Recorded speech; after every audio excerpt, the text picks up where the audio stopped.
Hey everybody, Scout Crafty here again. It's Wednesday, midweek Wednesday, the day before Thanksgiving here in the States, and what a great holiday that is. Always a lovely holiday. We all get to eat our fill and give thanks to everything we have. And my favorite part of this holiday is feeding all the animals around the house. They all get as much as they can eat of all their favorite treats. I put out almost a whole bag of bird seed, and the raccoons get cake and everything. Oh, it's terrific here. Everybody celebrates Thanksgiving here at the compound.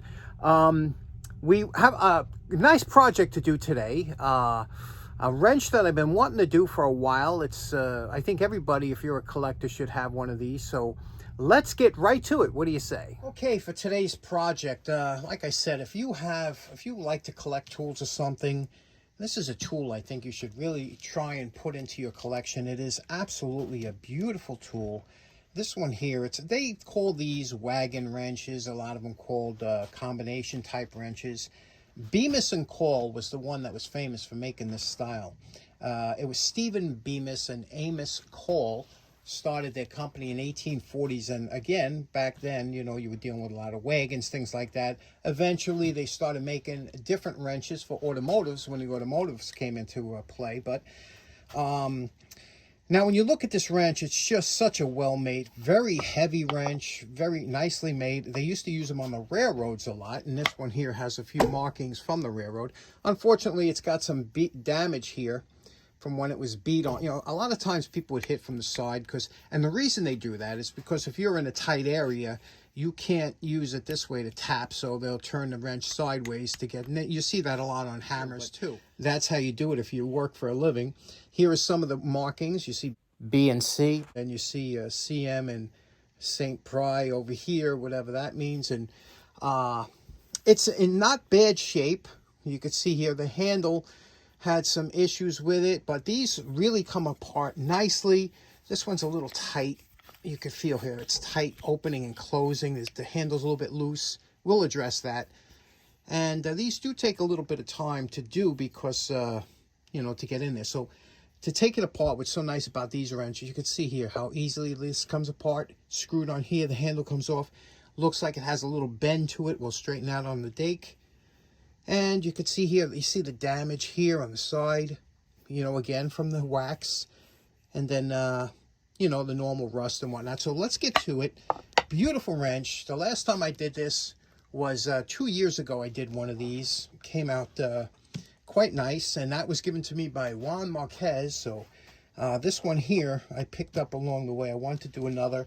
Let's get right to it. Another thing to be leery is on this side here there is a leaf spring, and I'll show you. I'll pull this off here. Okay, and you got to be careful because sometimes it'll fall out. There we go. You see this here? This little leaf spring in here. There's a little detent on this side that this will fit in, and you can see from the rub marks it goes in this way here. Okay, and the reason that is because this also acts as a pipe wrench, so you need that little springy action. And so that's only just a small piece of spring steel, and that's it. This is all it is. And then this cap comes off of here. But, and again, this one you have to be careful because a lot of times this is thin, and as you can see, they split down. But there we go. That's all there is to it. We got 7 pieces. Very easy wrench to take apart.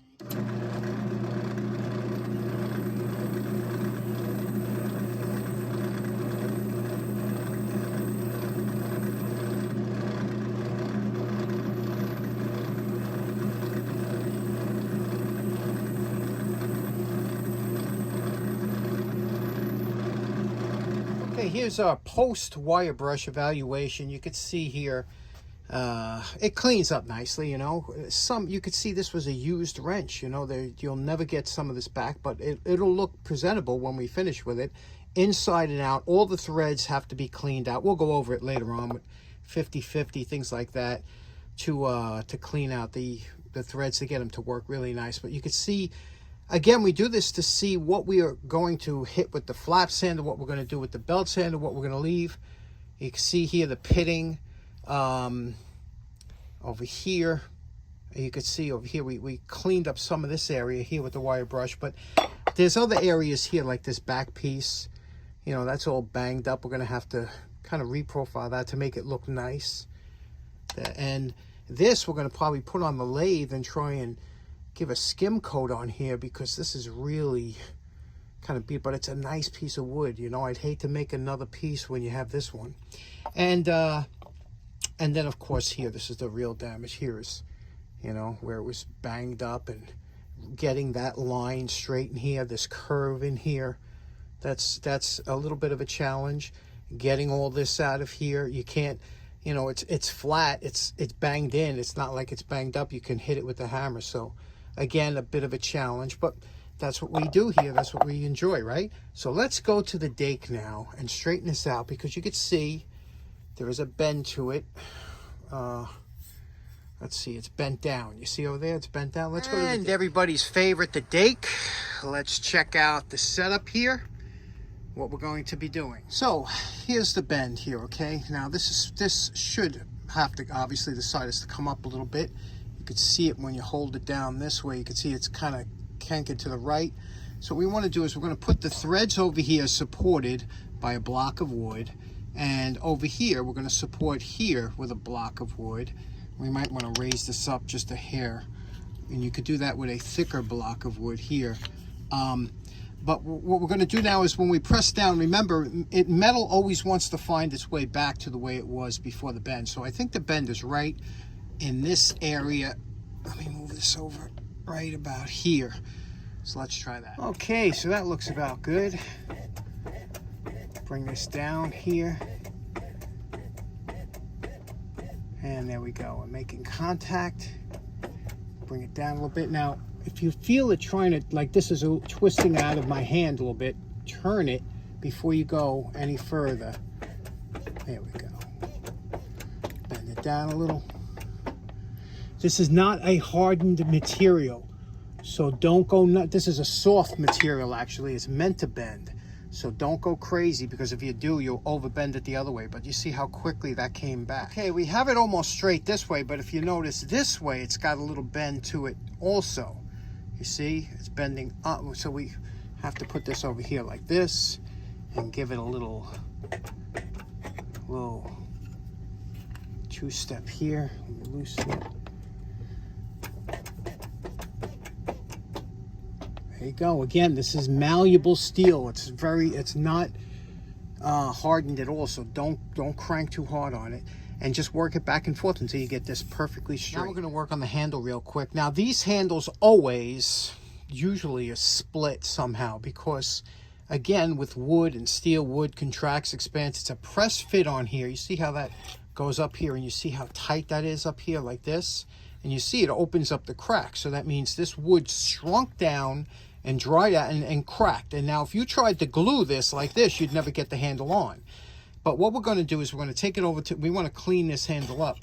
And you don't want this to split any more than it is. So the first thing we're going to do is we're going to take a zip tie and put it around here so that we can zip tie this closed to avoid any other cracking.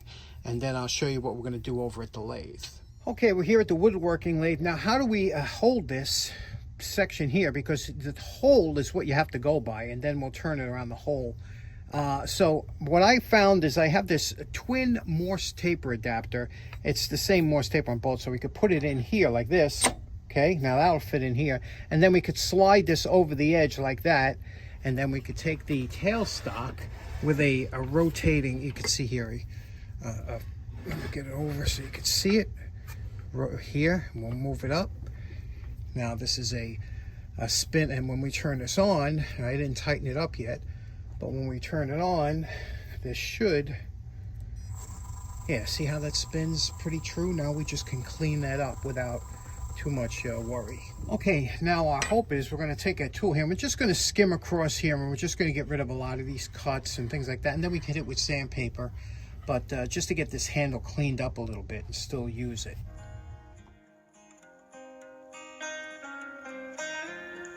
Okay, this is as far as I can go and still keep the contour of the handle. You could see here I got a little bit of a blemish here. I could go a little further, but I'm going to leave that there because I don't want to, make this handle that it doesn't fit right. We didn't touch both ends because that's where the ferrule's got to meet up. Now we're going to take some Triple E Ultra Shine, and watch how I get the grain to come up. This is like a sanding paste polish. Okay, there we go. Now we'll address, there's a crack on the other side. We'll address that later. Once we get that on the handle, we'll fill that in with a glue. But right now you can see how smooth and beautiful that wood came out with just that Triple E shine.